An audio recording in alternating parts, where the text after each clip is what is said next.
Where's that great smelling guy who got me here tonight? This photographer is going to the dog. Or is it the other way around? From ABC News, with anchors Diane Sawyer in New York, Sam Donaldson in Washington. Auto Show concept cars. Cars with exciting features like supercharged engines. Finally, someone's built one for you.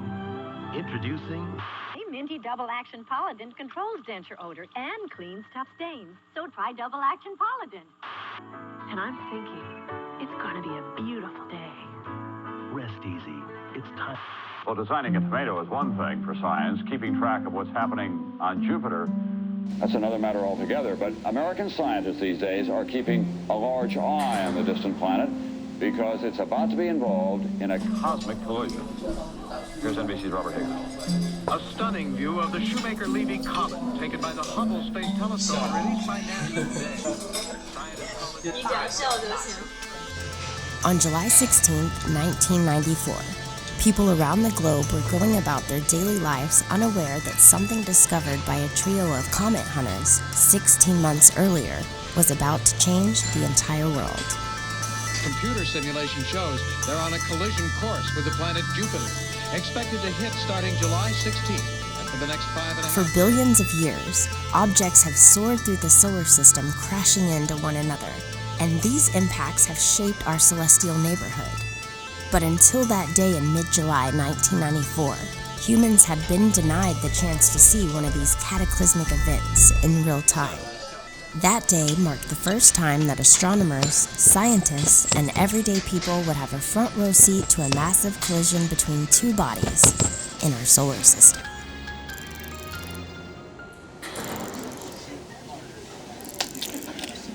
Good evening. Welcome to the Space Telescope Science Institute in Baltimore. I'm Don Savage, Public Affairs Officer for NASA's Office of Space Science.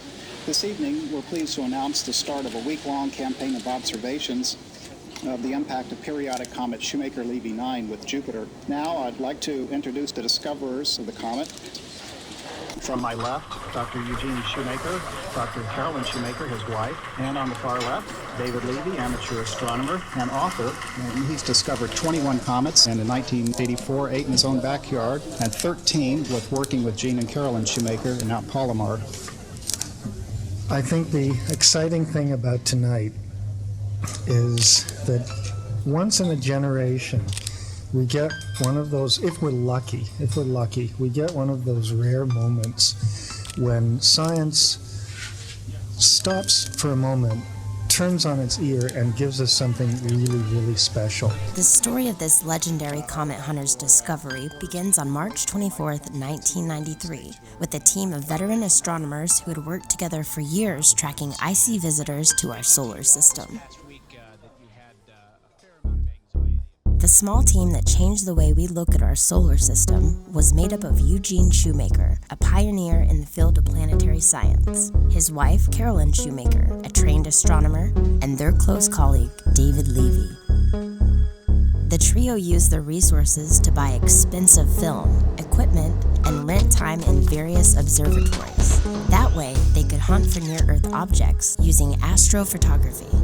They weren't in it to strike it rich, and the team existed out of their sheer passion to explore the skies above and discover what lurks in the solar system.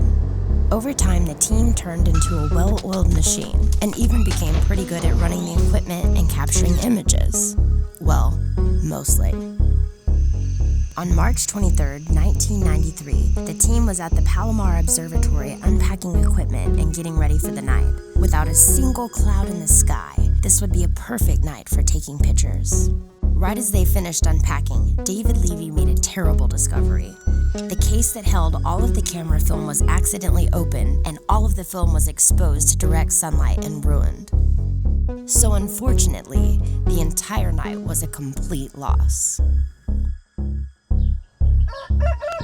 The following morning, they got up bright and early to drive into town so they could pick up more film.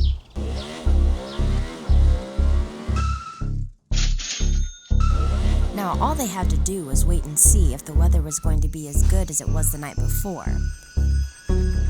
But unfortunately, it wasn't. All the bad weather would block the camera's view. The only thing they could do was sit and wait to see if the clouds would part.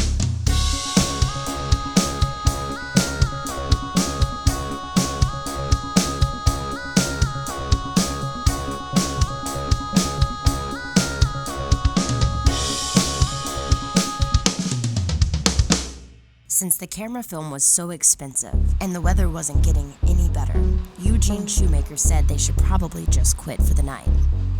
And that's when David Levy had an idea. What if we use the damaged film? Sure, all of the edges are ruined, but maybe the center of the film is still good. Deciding to give it a try, they slowly opened the dome, aimed the telescope, and then waited for the clouds to part.